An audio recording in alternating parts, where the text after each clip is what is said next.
The door slammed shut, and my heart sank. In the rainy Charleston dawn, the delivery truck was filled with the damp smell of golf gloves. My husband said, "This is the last investment, I promise."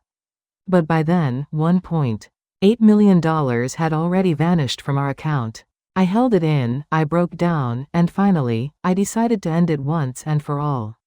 Why that money and that love fell apart, let me tell you the story. You're listening to Silver Story Tree, where the voices of life's late chapters gently bloom again. Subscribe, like, and turn on the bell to hear more heartfelt stories that grow with time. The sound of rain tapping against the window woke me at 5 in the morning. I saw Richard's phone light up on the nightstand beside the bed. A message notification. In that moment, an inexplicable anxiety gripped my chest. My husband Richard had already left the house. The delivery terminal was near the harbor, so he had to leave by 4. After 36 years as a bank branch manager, he now started his mornings hauling delivery boxes.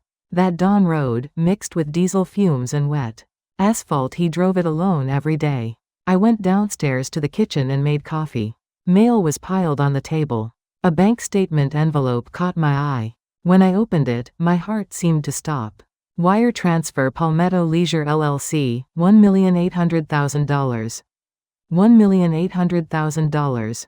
My hands trembled, and the paper fell to the floor. I picked it up again and checked the date. Last Tuesday, 11:40 a.m. That was during Richard's delivery route. No, that couldn't be right. He was working at that time. I walked to the refrigerator.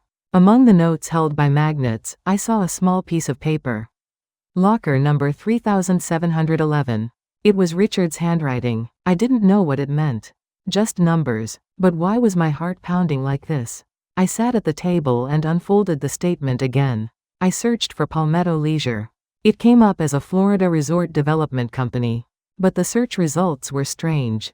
The company website wouldn't load, and there were almost no reviews. At 8 a.m., Richard called. "Honey, I won't be able to have lunch at home today," he said. I steadied my voice and answered, "Okay, drive safely." After hanging up, I looked at the statement again. $1,800,000 was equivalent to our house value. Nearly all our retirement savings. Rain continued to fall outside. The sound of raindrops grew louder. I texted our daughter Emily. "Are you free this evening? Mom needs to talk to you." The reply came quickly. "I'll be there at 6, Mom." "What's wrong?" I didn't answer. I wasn't sure yet, but the anxiety in my chest kept growing. At 10 a.m., I opened the living room drawer. It was full of Richard's old documents. Inside, I found a golf club membership renewal notice. Magnolia Golf and Resort, a place on the outskirts of Charleston. Richard had started learning golf after retirement. At first, he said it was for his health. But in recent months, he'd been going to the golf course 2 or 3 times a week. I thought it was a good thing. A new hobby. But now, everything started to look different. I folded the statement and put it in my bag. Then I opened the front door and went out. Rain was still falling, but I didn't even take an umbrella.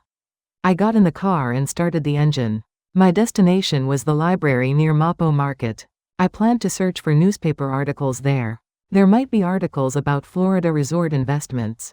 The library reading room was quiet. I sat in front of the local newspaper search terminal. I searched Palmetto Leisure, Florida resort, and investment fraud, one by one. And I found it. An economics article in the local paper from 2 months ago. The headline read, "Florida Resort.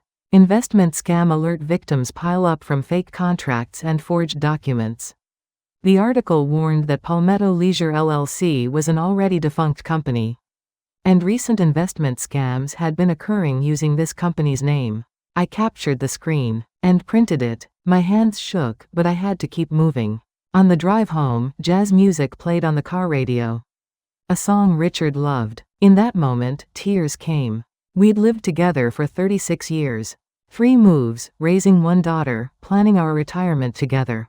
But now, $1,800,000 he hadn't told me about had disappeared somewhere. When I arrived home, there was a delivery box at the front door. The same brown box Richard delivered. I picked it up and went inside. I spread the article on the kitchen table, then placed the bank statement next to it. The note I'd taken from the refrigerator, locker number 3711, went beside them too. I didn't yet know how these three things were related. But I had to find out. At 6 p.m., my daughter Emily arrived. She came still wearing her nurse's uniform. She'd come straight from her hospital shift. "Mom, what's wrong?" Emily asked. I pointed to the documents on the table. Emily picked up the statement. The moment she saw the numbers, her face went pale. $1,800,000, Emily murmured. "Dad sent this?" I nodded, then showed her the newspaper article. Emily read the article and pulled out her phone. She searched the company name and said, "Mom, this company has been closed for 2 years. It's not even in the registry." In that moment, I felt everything collapsing. But I couldn't collapse. If I collapsed now, everything would be over. At 7 p.m., Richard came home. He entered with his usual tired face. "It was rough today, the boxes were so heavy," he said. I pointed to the table. Richard saw the documents and stopped. "What's this?" he asked. But his voice trembled. "You need to explain," I answered. He stood there for a long time, then sat in a chair and said, "It's an investment. A down payment for a Florida resort. They said it was a sure thing." "Who told you that?" I asked. Richard didn't answer. He just lowered his head. That night, I couldn't sleep. I lay in bed staring at the ceiling. I could hear Richard's steady breathing. He seemed to be asleep. But I knew. This was just the beginning. Sunday morning, church bells rang. We attended the 9 o'clock service every Sunday. But that day, Richard said he wouldn't go. "I'm tired, I want to rest," he said. I went to church alone. Sunlight streaming through the sanctuary windows was unusually bright.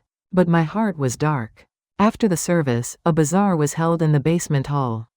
As I was serving apple pie slices, I felt my fingertips trembling. "Margaret, you don't look well lately," Aunt Helen next to me said. "I'm fine," I answered with a smile. "Just tired." But I wasn't fine. My mind was full of nothing but that number. Locker number 3711. I had to find out what that note meant. On the drive home, I passed Mapo Market. It was crowded on Sunday. I heard a familiar voice in front of the fruit shop. "Richard, playing a lot of golf these days, I hear." It was Tom, a market vendor. He was Richard's colleague at the delivery terminal. "Yes, I'm really into golf lately," Richard answered. I stopped the car and rolled down the window. I could see Richard on one side of the market talking on his phone. His expression looked tense. "Okay, I'll check by next week," Richard said. Then hung up. I drove again. I didn't want to follow him. Not yet. When I got home and entered the living room, Emily had her laptop open. "Mom, look at this," Emily said. On the screen was a real estate registry site. Palmetto Leisure LLC search results. "The registered address is fake," Emily explained. "It's actually a non-existent address. It's a mailbox rental service address." I looked closely at the screen. It was true. The company only existed on paper. "We need to ask Dad again," Emily said. "Not yet," I answered. "We need to gather more evidence." That afternoon, Richard sat in the garage. I watched him from the kitchen window. He was repeatedly watching a golf swing practice video. On the screen was a woman. A black-haired woman wearing a golf instructor's uniform. A scene of her correcting Richard's posture. "You're doing well," the woman on screen said. "Next time you'll be able to hit it farther." Richard replayed that scene more than 5 times. My chest felt tight. At dinner, I asked, "How are your golf lessons going?" "Good, Coach Sophie really teaches well," Richard answered. And smiled. Sophie. I remembered that name. At 10 p.m., when Richard went to shower, I checked his phone. I knew the password. It was our anniversary. In the text message list, I found the name, Sophie. There were many recent conversations. "Meet tomorrow at 10 a.m. was a message Sophie sent. "Okay, I'll bring the documents," was Richard's reply. "What documents?" I was curious, but couldn't search further. The shower sound had stopped. Monday morning, Richard left the house earlier than usual. "I have a busy schedule today," he said. "I'll be home late." I nodded. And after he left, I called Emily. "Can you take the day off today?" I asked. "Why, Mom?" Emily asked. "There's somewhere we need to go," I answered. At 10 a.m., Emily and I parked at Magnolia Golf and Resort. People were coming and going in front of the clubhouse. "What are we doing here?" Emily asked. Meeting Dad's lesson instructor, I answered. We walked to the front desk. A young male employee greeted us with a smile. How may I help you? He asked.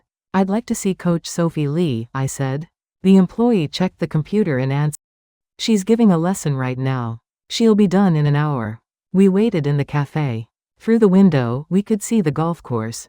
The grass sparkled in the morning sun. Mom, what are you going to ask? Emily asked. Let's just see her face first, I answered. An hour passed. We went back to the front. Then, laughter came from the end of the hallway. A woman's voice. A bright, cheerful voice. See you again next week, the woman said. A man bowed in greeting and left. And the woman walked toward us. That was Sophie. Tall, with black hair in a ponytail, and golf clothes that suited her well. She looked to be in her early 50s. When our eyes met, she smiled. Hello, Sophie said. What brings you here? I'm Richard Halloway's wife, I said. Could we talk for a moment? In that instant, Sophie's expression hardened. It was a very brief moment, but I saw it. Of course, Sophie answered. Shall we go to the lounge? But I knew. She was hiding something. When we sat in the lounge, Sophie spoke first. Richard is really diligent. He never misses a lesson. Do you also talk about investments? I asked. Sophie picked up her coffee cup and set it down. Investments, she repeated. The Florida resort investment, I said. Sophie was silent for a moment. Then smiled and said, Oh, that was introduced by someone else, not me. I just teach golf. I looked into her eyes. And I was certain. She was lying. Walking to the parking lot after leaving the lounge, Emily said. Mom, there's something strange about that woman. I think so too, I answered. As I got in the car and started the engine, I saw Sophie in the rearview mirror. She was talking on her phone. Her expression looked tense. That evening, Richard came home after 11. Lots of deliveries today, he said. I'm really exhausted. I heated up dinner for him. But didn't say anything. When Richard went to shower, I opened the dresser drawer. I took out that note again. Locker number 3711. This number seemed to hold the answer. Tuesday before dawn, I woke up at 4. It was before Richard left the house. I waited for him in the kitchen, brewing coffee. When Richard came downstairs, he looked surprised. Why are you up so early? He asked. Couldn't sleep, I answered. Would you like coffee? No, I'm fine. Richard hurried toward the front door. I'll be late. I watched his car drive away through the window. The taillights disappeared into the darkness. And I made a decision. I had to find evidence today. At 8 a.m., I called the delivery company. A customer service representative answered. I'd like to check my husband Richard Halloway's delivery records, I said. The employee checked the computer for a moment and answered. I'm sorry, but delivery records are personal information. So we can't share them even with family. I hung up. I had to find another way. At 10 a.m., I met Tom Delgado, Richard's colleague at the delivery terminal. We met at a cafe near the market. Tom was 55, with a sun-darkened face and a kind smile. What's going on, Margaret? Tom asked. I want to know Richard's delivery route, I said. Especially last Tuesday. Tom's expression hardened. Why? There's something I need to confirm, I answered. Tom sighed, then said, Your husband's been acting strange lately. He keeps stopping at different places during deliveries. You can see it in the GPS records. Can I see the GPS records? I asked. Tom hesitated, then nodded. Since you're his wife. But this has to stay between us. At 2 p.m., Tom sent an email. It was Richard's GPS log file. Emily and I opened the file together. The screen showed a map with travel routes. Look here, Mom, Emily pointed. Last Tuesday at 11:40 a.m., Dad was at Magnolia Golf and Resort. It matched the wire transfer time exactly. I zoomed in on the screen. Richard had stayed at the golf course for 45 minutes. The transfer happened during that time, Emily said. But who made the transfer? I asked. We looked at each other. And had the same thought at the same time. At 4 p.m., I headed back to the golf course. This time alone. There was a different employee at the front desk. A young man about 28 named Ryan Cooper. Can I help you? Ryan asked. I'd like to ask about a locker, I said. Locker number 3711. Ryan checked the computer. That's a member locker. Currently in use. Who's using it? I asked. I'm sorry, but I can't tell you that, Ryan answered. I took out the bank statement from my bag and showed it to Ryan. My husband lost $1,800,000, I said. This locker might be a clue. Ryan looked at the statement, and his expression changed. He looked around, then lowered his voice. Wait just a moment. He went into the back office and came out, holding a piece of paper. This is the locker usage record, Ryan said. It's been used 6 times in the last month. The last time was 3 days ago. Who used it? I asked. Ryan hesitated, then said quietly, Coach Sophie Lee. In that moment, everything connected. Can I open the locker? I asked. That's difficult, Ryan answered. Only the member can open it. I nodded, but I couldn't give up. That evening, I called a law office. Grace Chen, the lawyer Emily had recommended. Chen was 45, with a calm and precise manner of speaking. Gather evidence, lawyer Chen said. GPS records, bank statements, locker usage records, we need everything. And if possible, recorded conversations too. Recorded conversations, I repeated. Yes, the most definitive way is to meet directly with the other party.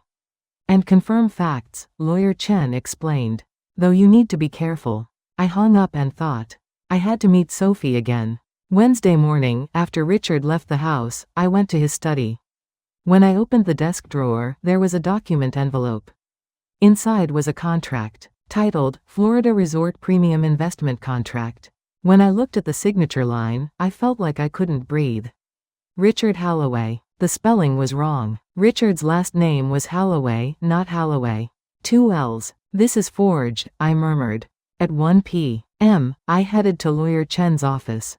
With the contract. Lawyer Chen examined the contract carefully. She looked at the signature with a magnifying glass and said, This is likely forged. The pen pressure is inconsistent, and the signing speed is abnormal. We should get an expert analysis, though. So Richard might not have signed it himself, I asked. It's possible, lawyer Chen answered. Or someone held his hand while he wrote. My chest felt tight. Richard might have been deceived. We need more evidence, lawyer Chen said. Especially a recording of your conversation with Sophie Lee. I nodded, and made a decision. Thursday morning, I called Sophie. The number from the business card I got at the golf course. Sophie answered. Mrs. Halloway, Sophie said. Her voice was cautious. I'd like to meet and talk, I said. Sophie was silent for a moment. Then answered. Today at 3 p.m., at the cafe near the market. After hanging up, I texted Emily. Meeting Sophie this afternoon, can you come with me? The reply came quickly. Mom, you can't go alone. I'll definitely come with you. At 3 p.m., we arrived at the cafe. Sophie was already sitting by the window. I pressed the recorder button in my bag and sat across from Sophie. Thank you for meeting, I said. Sophie smiled, but her eyes looked anxious. What did you want to talk about? Sophie asked. My husband sent $1,800,000, I said. To you. In that moment, Sophie's face went pale. The cafe suddenly seemed quiet. Only the air conditioner hummed softly. Sophie picked up her coffee cup and set it down. Her hands were trembling. This is a misunderstanding, Sophie said. I just introduced an investment opportunity. Just introduced, I repeated. Then what about locker 3711? Sophie's eyes wavered. How do you know about that? She asked. I know everything I need to know, I answered. I have GPS records and the contract. You know the signature was forged. Sophie lowered her head. A long silence passed. Then Sophie's phone rang. She looked at the screen but didn't answer. Who is it? Emily asked. Nobody, Sophie answered, but her voice trembled. I took out a copy of the contract from my bag and spread it on the table. Look at this signature, I said. It says Halloway, not Halloway. You misspelled my husband's last name. Sophie looked at the contract and closed her eyes. I'm sorry, Sophie said in a small voice. Sorry, I repeated. You take $1,800,000 and just say sorry? Sophie wiped away tears and began her story. I'm a victim too, Sophie said. My ex-husband left me with huge debts. Creditors are coming after me. My mother is in a nursing home, and it costs $5,000 a month. I just listened. A man approached me, Sophie continued. He said if I introduced investment projects, he'd give me a commission. I accepted without hesitation. I really needed the money. So you deceived my husband? Emily asked coldly. It wasn't deception, Sophie protested. It was really an investment. A Florida resort development project. Then why did the company close? I asked. Sophie couldn't answer. Then the cafe door opened. A middle-aged man entered. He looked to be in his mid-40s. The man approached our table and looked down at Sophie. Why didn't you answer your phone? The man said. His voice was low and threatening. I'm talking right now, Sophie said. The man looked at Emily and me. Then said mockingly, Mrs. Holloway, nice to meet you. Who are you? I asked. My name doesn't matter, the man answered. What matters is that your husband signed an investment contract.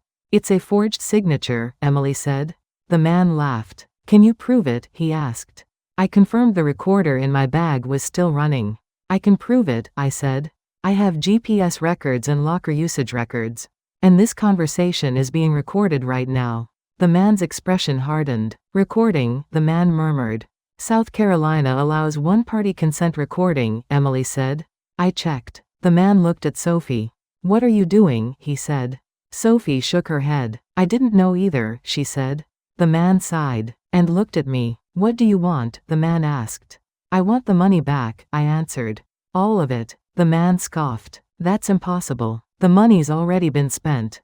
Then I'll report this to the police, I said. The man thought for a moment, then said, let's see how much evidence you have. See you in court. And he left the cafe. Sophie put her head on the table and started crying. What should I do? Sophie murmured. I really didn't know. I looked at her. Sympathy tried to rise, but then the number $1,800,000 came to mind. Do you have the locker key? I asked. Sophie nodded and searched her bag. She took out a small key. What will you do with this? Sophie asked. Go find evidence, I answered.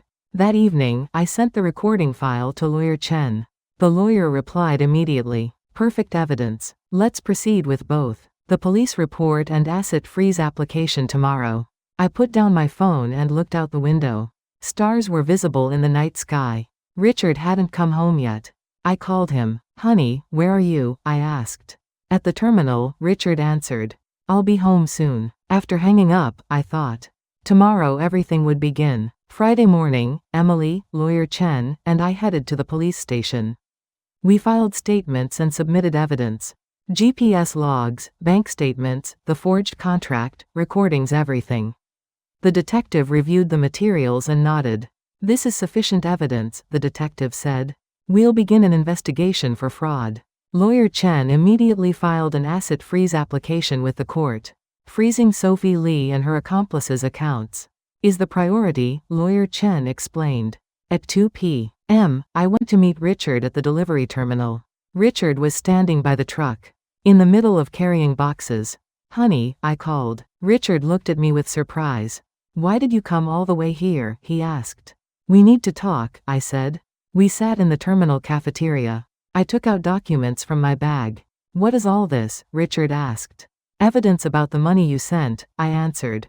And the forged contract. Richard looked at the documents. His face gradually paled. I was deceived, Richard murmured. Yes, I said. But now we're going to get it back. Richard lowered his head. His shoulders shook. I'm sorry, Richard said. I'm so sorry. I held his hand. Now let's fight together, I said. Together. That night, I received a text from Sophie. I'll return the locker key. I'll leave it at the golf course front tomorrow morning. I didn't reply, just saved the message. Saturday morning, Richard and I headed to the golf course. Lawyer Chen came with us. Front desk employee Ryan handed us the key and said quietly, the locker room is this way. I'll guide you. We walked to the locker room. Standing in front of locker 3711, I took a deep breath. I turned the key. A click sounded. The locker door opened. Inside were 3 envelopes and a letter. Lawyer Chen put on gloves and took out the envelopes. She opened them one by one. The first envelope contained $20,000 in cash. The second envelope had a list of other investors. More than 10 names. The third envelope contained bank account copies and transaction records. Richard picked up the letter. He began to read it. His face contorted. As he read, tears fell. What does it say? I asked. Richard handed me the letter. The letter read, Richard, at first I was sincere about you. But in the end, I used you. I'm sorry. By the time you read this letter, I'll already be gone. I folded the letter and looked at Lawyer Chen. What happens now? I asked. This is enough evidence, Lawyer Chen said. We need to submit it to the police and contact the other victims too. We left the locker room. Walking down the hallway, Richard said. I was so foolish, he murmured. You weren't foolish, I answered. You were lonely. Richard looked at me. Tears were in his eyes. Thank you, he said. For not giving up. I held his hand. We walked to the parking lot together. Getting in the car, my phone rang. A notification from the bank. Account freeze executed. Partial amount recovery in progress. I showed Richard the screen. It started, I said. Now it's our turn to win. Richard nodded and started the engine. As the car began to move, I looked at the golf course in the rearview mirror. Our pain remained inside there. But now, we'd turned it into evidence. Monday morning, it rained. The sound of rain pounding on the windows was loud. I drank coffee in the kitchen and looked at the clock. It was 9 o'clock. Today was the day to face everything. Richard sat on the living room sofa. All weekend, he'd been almost silent. He'd even taken off from his delivery work. He explained the situation to the company and took a few days off. Honey, are you ready? I asked. Richard nodded, but his eyes looked anxious. At 10 a.m., Lawyer Chen drove up. We headed to the golf course together. The car was quiet, only the rain drumming on the roof. When we arrived at the golf course parking lot, Sophie's car was visible. A red sedan. She's there, Emily said. Our daughter had come too. We entered the clubhouse. Ryan stood at the front. I've prepared a conference room, Ryan said quietly. This way. The conference room was at the end of the hallway. When we opened the door, Sophie was sitting there. She was alone. Sophie stood when she saw us. Her face was pale. Hello, Sophie said. Her voice trembled. Please sit, Lawyer Chen said. We sat across from each other with the table between us. Lawyer Chen opened her briefcase. Today is to confirm facts, Lawyer Chen said. Ms. Lee, did you bring your statement? Sophie took out a few papers from her bag. Her hands trembled, making the papers shake. Here, Sophie said, to prove that I'm also a victim. A victim, Emily said coldly. The person who took $1,800,000 from our father's account is a victim? I was deceived too, Sophie protested. That man used me. Lawyer Chen began spreading documents on the table. GPS logs, bank statements, the forged contract, locker usage records. A list of recording files.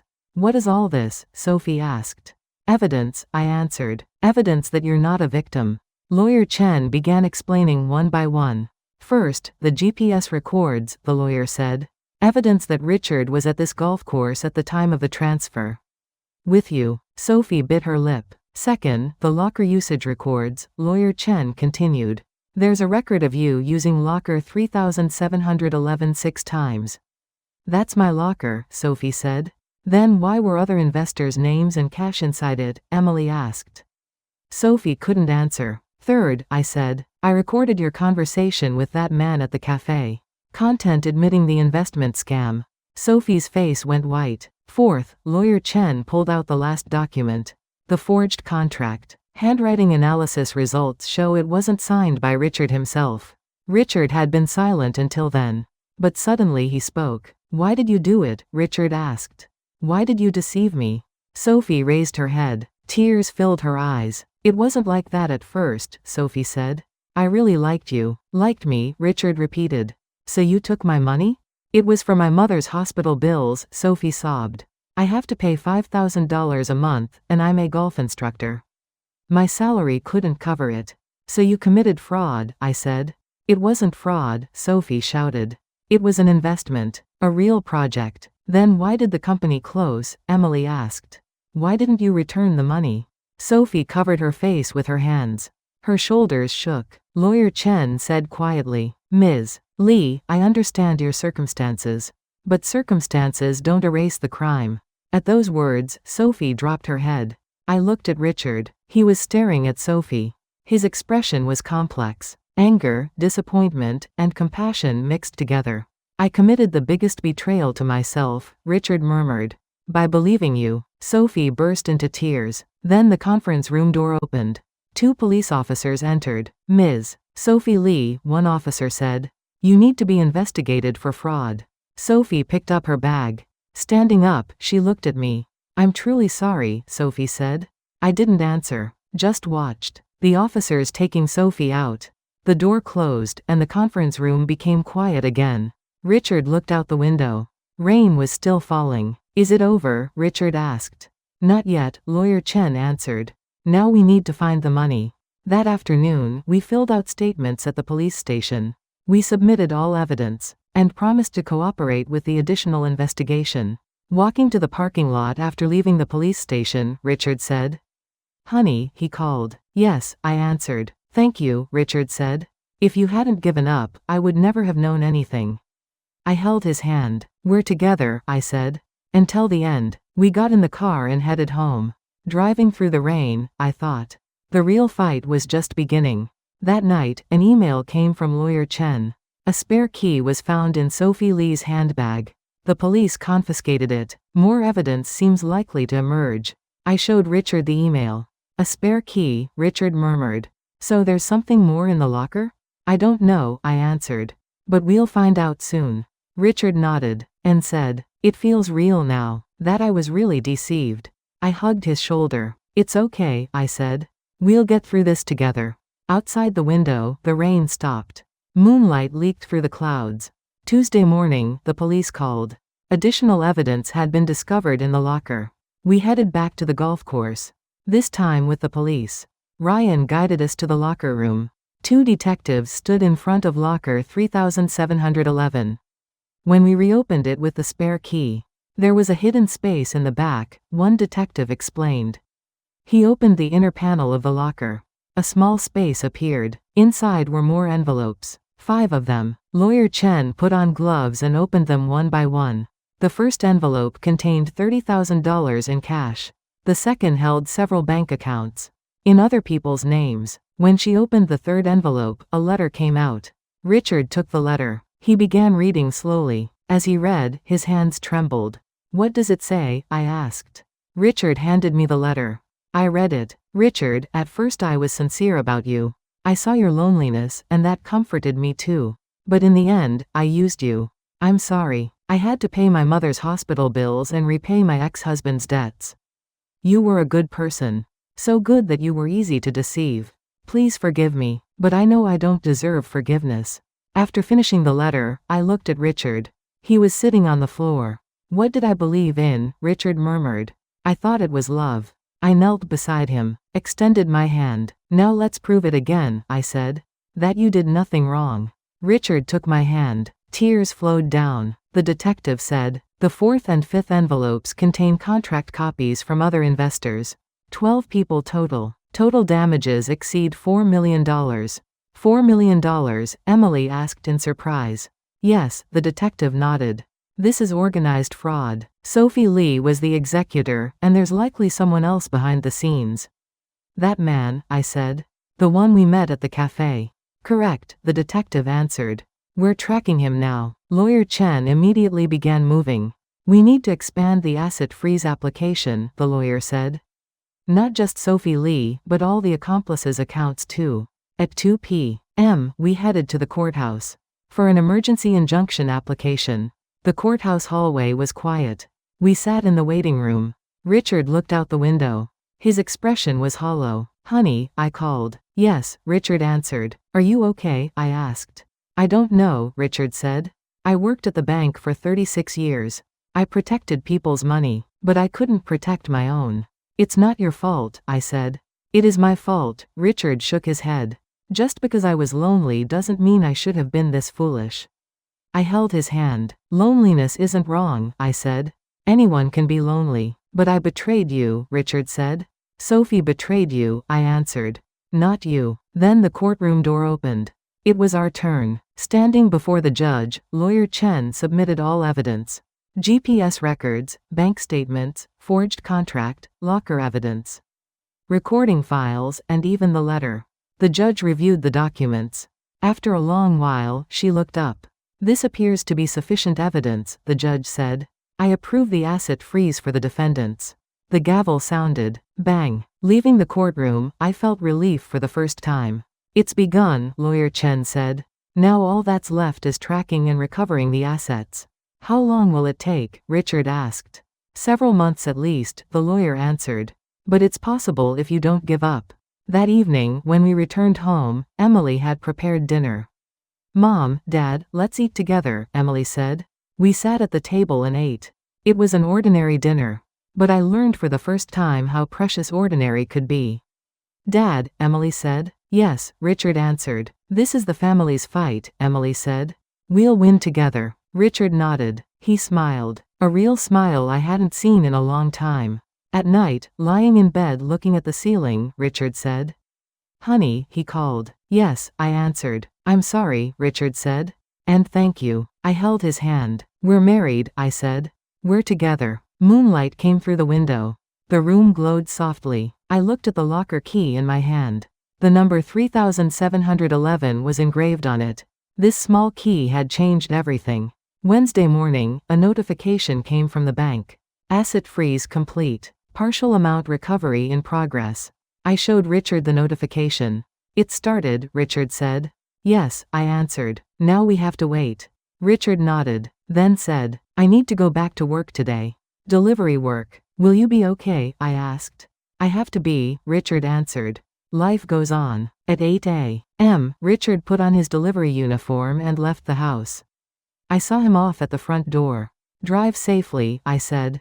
Okay, Richard answered. I'll come home early today. I watched the car drive away. The taillights disappeared around the corner. I went back inside and stood in the kitchen. Making coffee, I looked at the refrigerator. Where the note had been attached. The one that said locker number 3711. Now that note was inside an evidence envelope. The police had confiscated it. But I remembered that number and where it had led us. A month passed. Autumn was deepening. Lawyer Chen updated us on progress every week. The court procedures were more complex than expected. Friday afternoon, I sat in the lawyer's office. Lawyer Chen showed me documents. Good news, the lawyer said. The court finally approved the asset seizure application. So we can get the money back, I asked. Partially, the lawyer answered. We found $80,000 in Sophie Lee's account. And another $120,000 in the accomplice's account. $200,000, I said. Out of $1,800,000. Yes, the lawyer nodded. The rest was either already spent or transferred overseas. But we're still tracking it. I sighed. $200,000, 11% of the total. But I won't give up, the lawyer said. We're also preparing a damages lawsuit. I came home and told Richard the news. He listened quietly. $200,000, Richard murmured. But it's a start, I said. Richard nodded. His expression was calm. Over the month, he'd changed a lot. He spoke less, but his eyes were more resolute. Tuesday, the police station contacted us. Sophie had made an additional statement during interrogation. Richard and I went to the police station. The detective in charge met us. Sophie Lee stated she was in collusion with her ex-husband, the detective said. The ex-husband's name is Mark Chen, currently believed to be in Florida. Is that man the ringleader? I asked. It appears so, the detective answered. Sophie Lee's role was recruiting investors. And Mark Chen actually managed the money. Then shouldn't you catch that person? Richard asked. We're tracking him now, the detective said. We're cooperating with the FBI. On the drive home, Richard said. There's no end in sight, he murmured.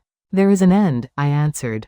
It's just a little far away. Richard held my hand. What would have happened without you? He said. It's possible because we're together, I answered. Thursday morning, a notification came from the bank. Recovery amount deposited. $200,000. I read the notification several times. $200,000, exactly. When I showed Richard, he stared at the screen for a long time. It's a start, Richard said. Yes, I answered. Now it's beginning. That afternoon, Tom Delgado came to the house. Carrying a cake box. Boss, congratulations, Tom said. I heard the news. Thank you, Tom, Richard answered. We sat in the living room and drank coffee. Tom said, Boss, it's been hard, hasn't it? It has, Richard answered. But I learned something. What? Tom asked. Evidence is time and place, Richard said. You said that. Tom laughed. Did I say that? Yes, Richard nodded. Those words saved me. After Tom left, Richard said. Honey, he called. Yes, I answered. I'm going to really start delivery work again, Richard said. Without worrying about saving face. I nodded. Good, I said. But let's protect us first, not face. Richard smiled. Okay, he answered. Friday evening, Emily came for dinner. We sat at the table together. Dad, how are you doing lately? Emily asked. I'm fine, Richard answered. Working actually feels good. Can we get all the money back? Emily asked. I don't know, Richard said. But we're doing our best. Emily nodded, then said, Mom, Dad, I'm proud of you. Why? Richard asked. Because you didn't give up, Emily answered. You fought together. I held Emily's hand. Because we're family, I said. Sunday morning, we went to church. It had been a while. We hadn't gone for over a month. Sitting in the sanctuary, I listened to the organ. Hymns echoed. Richard had his eyes closed. His lips moved. He was praying. When the service ended and we went outside, the morning air was clear. The sky was bright blue. How do you feel? I asked. Peaceful, Richard answered. For the first time in a while. We walked to the parking lot holding hands. The morning sun was warm. That afternoon, Richard took out his golf clubs from the garage. Dusted them off. What are you doing? I asked. Getting rid of them, Richard answered. I don't need them anymore. I shook my head. Don't throw them away, I said. You might play again someday. Again, Richard repeated. Yes, I answered. This time properly, together. Richard looked down at the golf clubs. Then put them back in the corner of the garage. Okay, he said. Someday. That evening, Richard took out the letter again. The letter Sophie had written. Reading it, he murmured. Her last words, what were they? Richard said. That she knows she doesn't deserve forgiveness, I answered. Right, Richard said. Those were the most painful words to me. Being called good felt like being called weak. I held his hand. Being good isn't being weak, I said. It's courage. Richard squeezed my hand tight. I understand now, he said. I finally understand. Monday morning, sunlight poured through the window. Winter was approaching. I made coffee in the kitchen. Richard sat at the table reading the newspaper. Honey, Richard called. Yes, I answered. Look at this article, Richard said. The newspaper had local news. The headline read, Charleston investment scam ring arrested, damages exceed $4 million. I read the article. Sophie Lee and Mark Chen had been indicted. And other accomplices were under investigation. Is it really over now? I asked. Legally, yes, Richard answered. But in my heart, it's already over. I held his hand. How is it over? I asked. I forgave myself, Richard said. Tears came to my eyes.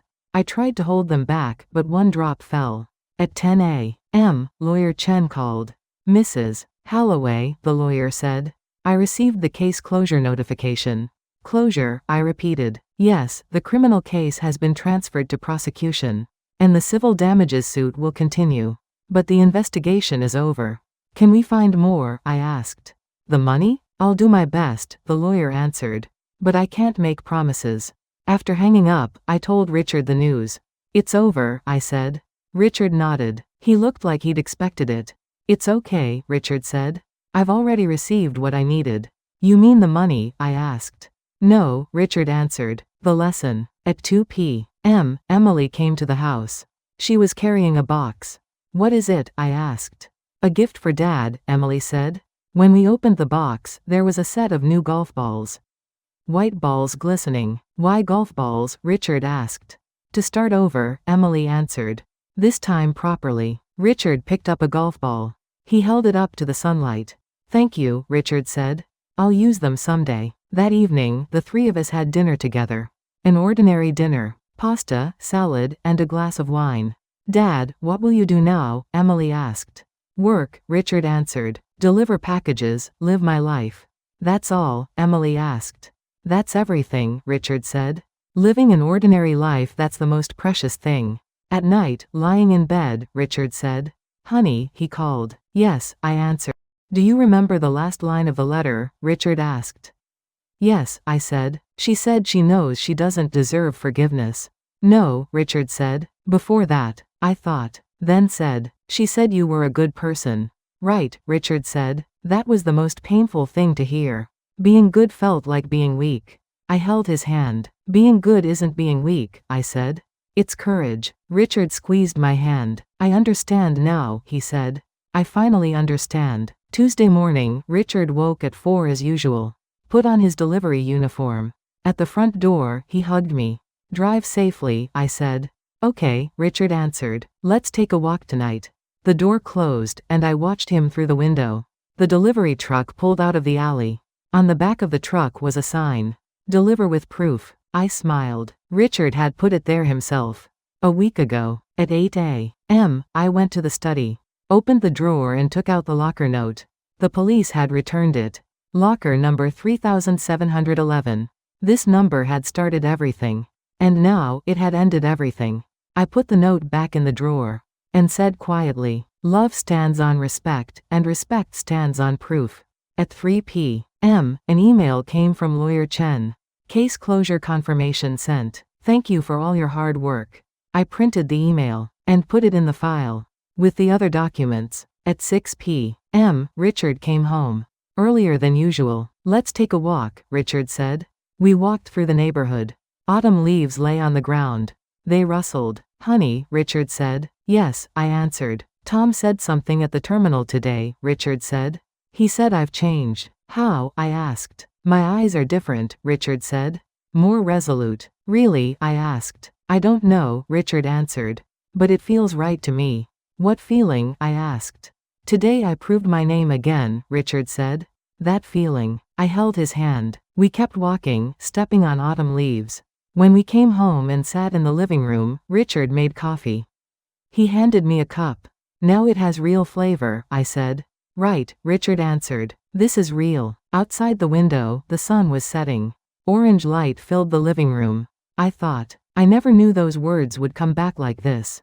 Evidence is time and place. That's what Tom had said. But now I knew. Evidence wasn't just time and place. Evidence was dignity. The seal protecting my husband's name, our family's life. At night, Richard sat in the study. I opened the door slightly and watched him. He was writing something on new paper. Holding a pen, slowly. I moved closer to see what he was writing. On the paper was written, "Respect is the seal I place on myself first." Richard looked at me and smiled. "It's a new motto," he said. "I'll put it on the truck." "That's good," I said.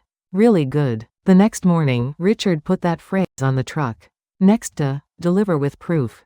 I watched from the front door. As the truck pulled out of the alley, morning sunlight reflected off the white letters. Light sparkling like a golf ball. I went inside to the kitchen and drank coffee. Looking out the window, I never knew those words would come back like this. That love must be built on evidence. That respect is the seal I place on myself first. And that family becomes real when they fight together. The coffee scent filled the house. Warm and strong. Now, it was the real flavor. Everyone, have you ever been deeply hurt between trust and love? Like I was? Through this experience, I learned that true trust isn't built on words, but on proof and respect. When it feels too late, that's often the very moment you can begin again. If you've gone through something similar, please share your thoughts in the comments. Your courage might bring comfort to someone else. If today's story touched your heart, I'd be grateful if you subscribed and liked the channel. And please share it with someone who might need to hear it. Thank you sincerely for listening. And I hope your tomorrow is a little warmer and healthier.